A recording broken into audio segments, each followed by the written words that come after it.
How about your own testimony? Well, I grew up in a Buddhist family. For the longest time, I remember going to temples.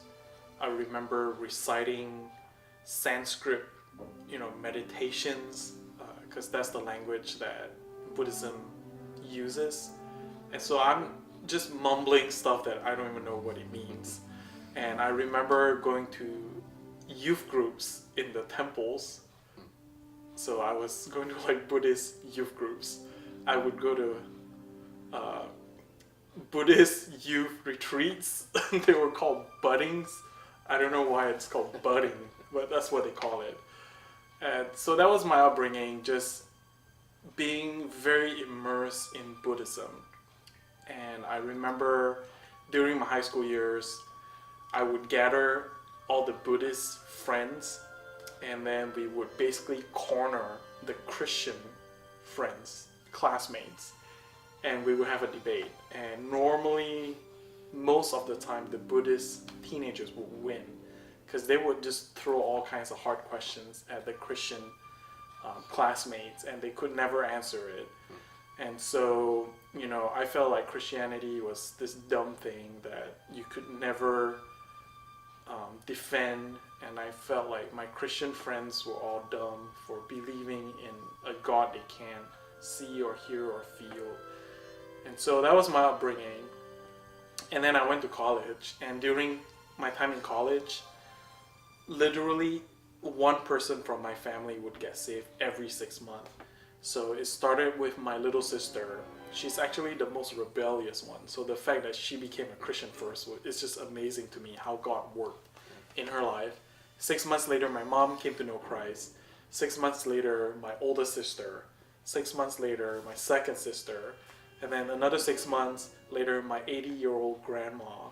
And finally, my father. And so I was the last one in the family.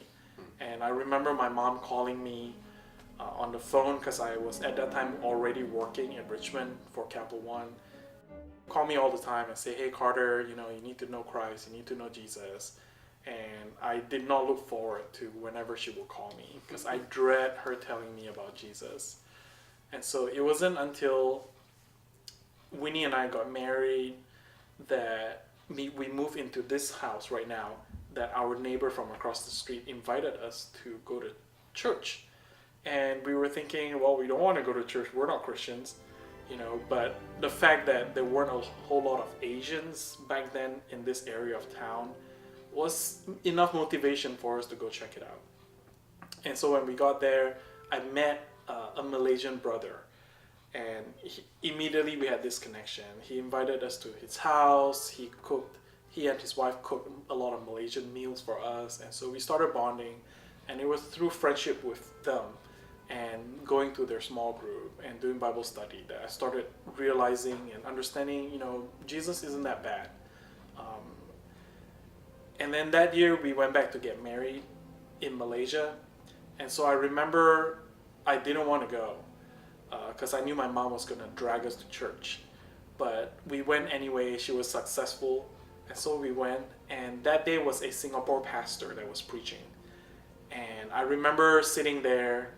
I wasn't interested in the sermon, but I said, I guess I prayed because I didn't believe in God, but somehow I decided to pray. And so I said, all right, God, if you exist, I have this list of questions I'm going to ask you. So I started shooting off all these questions. And I remember the Singapore pastor, as he was preaching, he answered every single question on my list. And I was just shocked. I couldn't believe what has just happened. And so when the sermon was done, he invited folks down. He basically said, whoever wants to accept Jesus can come down now and I will pray for you. I was still in shock. I didn't want to do it. And my mom pulled my right arm. Winnie pulled my left arm. And together they dragged me down the aisle. And that's how I became a Christian. In a state of shock and being forced by my mom and by my wife. And I don't regret that day a single bit. I'm so glad God, caught me and he pulled me in.